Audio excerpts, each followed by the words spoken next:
Now, for the second part of this lesson, we'll be looking at how to craft a coherent argument and how to answer open-ended question types. So, very briefly, what are open-ended question types? They are the questions that you will be facing from WA3 as well as end of the year exam onwards. Okay, they are worth 6 marks and they require to show understanding of the factors that are on display, as well as to make an assessment based on the question itself regarding the statement that toggles these two factors. So what must you know about the factors? You must be able to identify the factor that is in play. You must be able to explain the role of the factor, provide a real-world example of this factor in use, and finally also talk about the advantages and a limitation of this factor. Sounds like peel? Actually, it is really very much like doing a peel for a factor, a peel paragraph for a factor. Now, the number one question, of course, is always how many paragraphs must I write for a 6-mark answer? Okay, so technically for open-ended questions, it should take this standardized format. You should have paragraph 1 where you do a description of the first factor, paragraph 2 where you do a description of the second factor, before going on to do an assessment of the two factors and coming up with a final conclusion in paragraph 3. So in total, you'll be doing 3 paragraphs. Each of these description factors should follow the peel format or should cover all the items in the peel format. I repeat, the peel format is a writing guide, it's a writing frame. If you do not want to adhere to the format by stating the point first, giving us an explanation, giving us an example, and then linking it all together, it is fine. But you must have these 4 items in whichever jumbled manner that you prefer. So there are 2 examples that you can see here. First one is about transportation on community bike scheme being better than use of electric cars in terms of reducing air pollution in Singapore. The second one is something more familiar with what we just went through. Recycling rainwater is a better measure to resolve water shortage compared to the use of water-saving kits in a country like Singapore. Okay, do you agree with this statement? Explain your answer. So your open-ended question, okay, will always follow this kind of a format in Sec 2. It will always be a statement. In the statement, there should be 2 factors that they are talking about, and you are trying to compare these 2 factors. Okay, so in terms of thinking of your answer at this moment in time, first things first, you need to figure out what your 2 factors are. So if you take a look at sample 2, right? Look at sample 2, the first factor will probably be recycling rainwater. Okay, what will the second factor be? Take a look again. Is there another factor that we covered just? Water saving kits, the one that PUB issues. So these are the 2 factors. So basically, you've already ascertained what needs to go into paragraph 1 and paragraph 2. Now, what do you need to write for paragraph 3 then? Paragraph 3 then needs to be your assessment based on what do you think? Do you think recycling rainwater is better for a country like Singapore? Or do you think water saving kits is better for a country like Singapore? That is important because that actually answers the question at the end. Okay. Now for factor 1, when we're looking at recycling rainwater, what should we put down? Okay. Briefly, you should describe what do we do in Singapore to recycle rainwater. What is that process? Okay, you go through the explanation again. How do we capture the rainwater? Is it with pots and pails? Is it done on a home basis, on the individual basis? Is it done in schools? Or is it done by the government, by an agency of the government, building some form of strange infrastructure that allows us to capture rainwater? Who does it? How exactly is this done? So by putting this set of information down, first, your first half of paragraph 1 will be complete. Okay? So I repeat, factor, you must list the point. What exactly you're talking about. We're talking about recycling rainwater.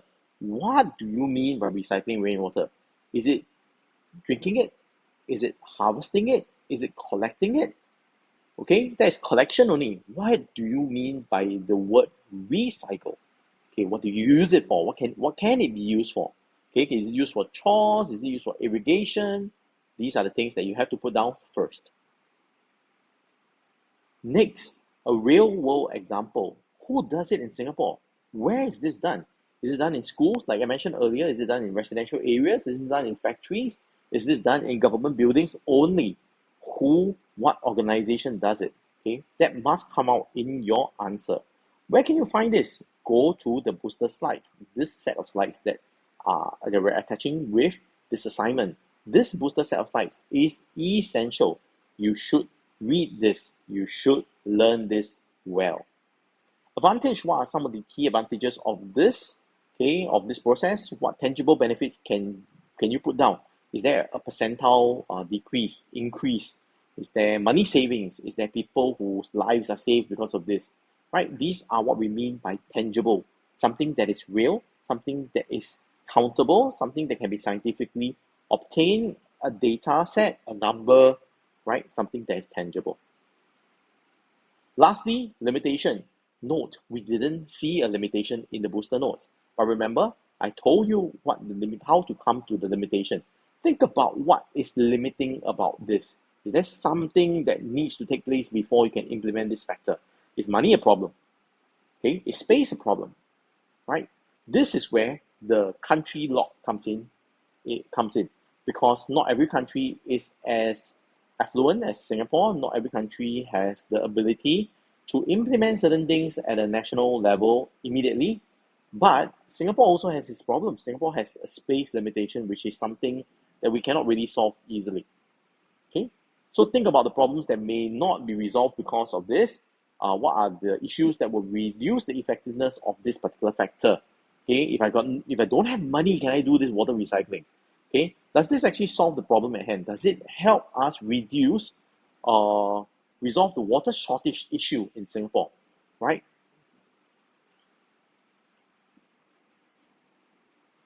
So after you've done that for the first paragraph and the second paragraph, your final paragraph is the kicker. This shows whether you are in level 3, 5 marks, or 6 marks. So what are we looking at? We're looking at, firstly, are you a logical person? Can you compare things logically? Do you have a common criteria that you're using to compare your two factors? Okay, think about this, right? If you bought an apple from the market and your sister bought an apple from NTUC and you're trying to compare the apples in terms of satisfaction, what are some things they can talk about? You can talk about crunchiness of the apple, right? Both are apples, both can be equally crunchy. Can you talk about sweetness of the apples? It's both are apples, right? So your baseline, your criteria applies across. If we are talking about different things, right, an orange and an apple, you cannot talk about crunchiness. I don't think any one of us has ever tried to crunch an orange. Okay, you don't do that, right? So common criteria is very important. Okay, in this particular case here, can we talk about intensity of the solution? What level of impact does it have? Is it a national level? Is it individual level? Okay, intensity of the impact, does it affect everybody in the nation? Everybody uses less water, so the nation itself, or is it just the township itself uses land water, or is it just the family itself uses land water? Okay, can we compare costs? Which is more feasible in terms of cost of adoption? Maybe one costs $1 million to produce, the other one costs 20,000, and of course we will take the one that is more cost effective, right? Um, Percentage of water savings is something else that we can look at. Cost of the infrastructure to be built, these are things that we may have to look at. Okay, some of these factors may allow for special considerations. So if we are talking about cost-wise, right? If you talk about the thimble versus the recycling of rainwater system, the rainwater recycling system really costs a lot more than the thimble. However, what country are we looking at? We're looking at Singapore. Is that kind of a cost really prohibitive for Singapore? Right? So in certain special conditions, certain factors of criteria can be used despite it being strong or being expensive. Okay, this is especially true when you're looking at costs with regards to very rich countries, developed countries like Japan, Singapore, America, okay, most of Western Europe. These are special cases that you need to be careful about if you're going to talk about them. Okay, so let's do a practice. Let's practice this, right? So what I need you to do now is, if you look at this last two slides in the PowerPoint package, right? The last two slides, you have two options, right? If you still don't feel very confident in writing the factor paragraph 1, factor paragraph 2, and the assessment paragraph, please use the scaffolded option 1, right? Scaffolded option 1, where you have the sub questions to scaffold your writing of the complete paragraph. Okay, if you would like to try, you think that you are clear enough, you would like to try writing it without the scaffold, you can use option 2. Option 2 still has 3 discrete boxes for you to fill in factor 1, your peel paragraph for factor 1, appeal paragraph for factor 2, and finally your assessment paragraph. So there are two options here, option 1 with the scaffold and option 2. Right? Fill in the option 1 or option 2 across this long weekend, and for your lesson coming week 3, could you submit the hard copy? This is a 6-mark question. The content for this is right at the beginning of this PowerPoint slide. So you will find the PowerPoint slide attached, and you will find your scaffold inside the PowerPoint slide. Okay, so please submit a hard copy to your teachers next week during the first geography lesson that you have. Once again, content is here. We're looking at only water strategies for this particular practice. The remaining content, right, you do need to read through, you do need to know whether we use it for tests, in-class practice, or exams. This is within the testing syllabus. So you must know the rest of the content as well. Okay? So thank you for your time. If you do have any queries, right, you can reach out to your teachers via Teams, or you can re-watch the video. That's the beauty of it, having recorded as a video.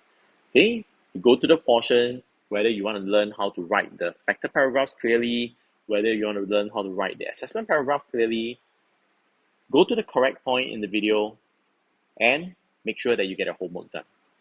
That'll be all, and I will see you in school next week.